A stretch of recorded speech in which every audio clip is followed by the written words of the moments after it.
No livro O Céu e o Inferno, escrito por Allan Kardec, no capítulo 3, Allan Kardec trata sobre a compreensão espírita, baseada em ciência, filosofia e religião, sobre o que é o céu.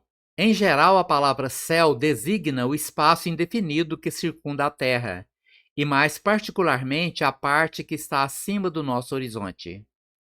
Vem do latim coelum, formada do grego coelos, côncavo, porque o céu parece uma imensa concavidade. Os antigos acreditavam na existência de muitos céus superpostos, de matéria sólida e transparente, conforme esferas concêntricas e tendo a Terra por centro. Girando essas esferas em torno da Terra, arrastavam consigo os astros que se achavam em seu circuito. Essa ideia, provinda da deficiência de conhecimentos astronômicos, foi a de todas as teogonias, que fizeram dos céus assim escalados os diversos degraus da bem-aventurança. O último deles era abrigo da suprema felicidade. Segundo a opinião mais comum, havia 7 céus, e daí a expressão estar no 7º céu, para exprimir a perfeita felicidade. Os muçulmanos admitem 9 céus, em cada um dos quais se aumenta a felicidade dos crentes. O astrônomo Ptolomeu contava 11 e denominava o último Empírio, por causa da luz brilhante que nele reina. É este ainda o nome poético dado ao lugar da glória eterna. A teologia cristã reconhece 3 céus. O primeiro é o da região do ar e das nuvens. O segundo, o espaço em que giram os astros. E o terceiro, para além deste, é a morada do Altíssimo, a habitação dos que contemplam Deus face a face. É conforme esta crença que se diz que São Paulo foi alçado ao 3º céu. As diferentes doutrinas relativas ao paraíso repousam todas no duplo erro de considerar a Terra centro do universo e limitada à região dos astros. É além desse limite imaginário que todas têm colocado a residência afortunada e a morada do Todo-Poderoso. Ptolomeu viveu em Alexandria, Egito, no 2º século da era cristã. Singular anomalia que coloca o autor de todas as coisas, aquele que as governa a todos, nos confins da criação em vez de no centro, donde o seu pensamento poderia irradiante abranger tudo. A ciência, com a lógica inexorável da observação e dos fatos, levou o seu archote às profundezas do espaço e mostrou a nulidade de todas essas teorias. A Terra não é mais o eixo do universo, porém um dos menores astros que rolam na imensidade. O próprio Sol não é mais do que o centro de um turbilhão planetário. As estrelas são outros tantos e inumeráveis sóis, em torno dos quais circulam mundos sem conta, separados por distâncias apenas acessíveis ao pensamento, embora se nos afigurem tocarem-se. Nesse conjunto grandioso, regido por leis eternas, reveladoras da sabedoria e onipotência do Criador, a Terra não é mais do que um ponto imperceptível e um dos planetas menos favorecidos quanto à habitabilidade. E assim sendo, é lícito perguntar por que Deus faria da Terra a única sede da vida e nela degradaria suas criaturas prediletas?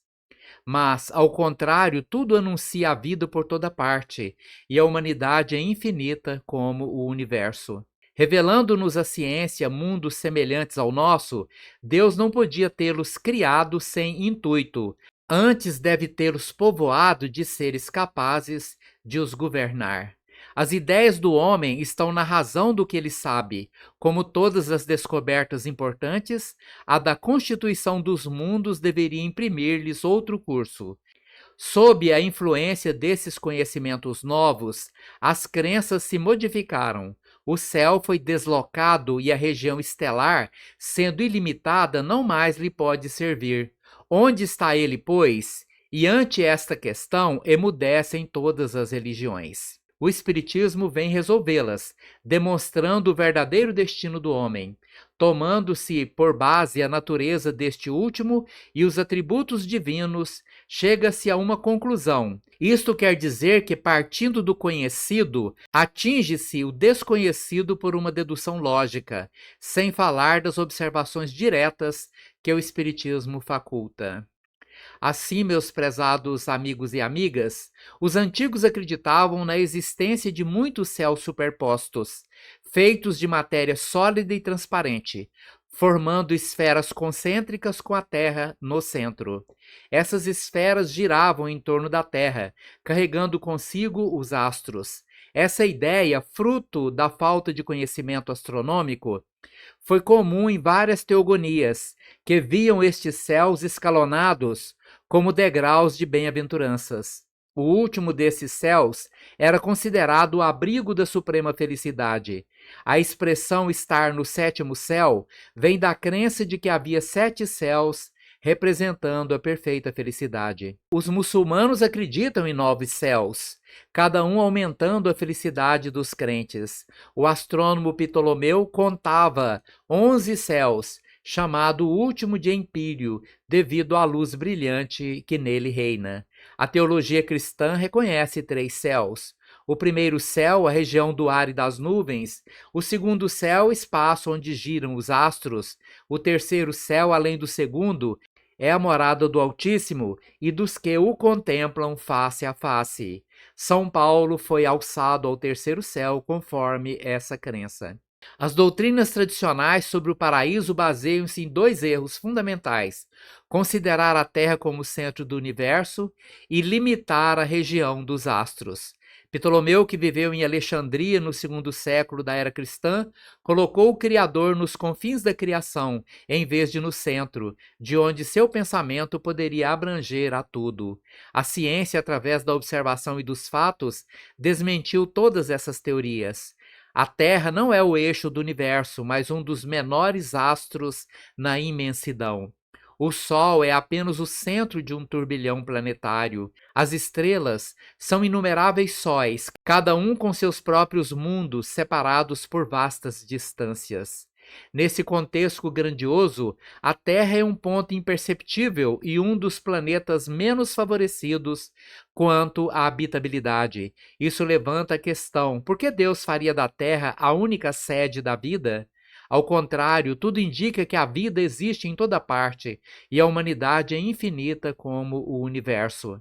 O Espiritismo resolve essas questões demonstrando o verdadeiro destino do homem, baseando-se na natureza humana e nos atributos divinos. Chega-se a uma conclusão lógica partindo do conhecido para atingir o desconhecido, complementado por observações diretas que o Espiritismo proporciona. A evolução do conceito de céu reflete a evolução do conhecimento humano, desde as esferas concêntricas dos antigos até a vastidão do universo revelada pela ciência moderna. Nossas crenças e entendimentos continuam a se transformar. O Espiritismo oferece uma nova perspectiva, integrando a lógica científica com a espiritualidade, propondo um destino mais amplo e universal para toda a humanidade. Muito obrigado pela sua atenção e até o nosso próximo vídeo.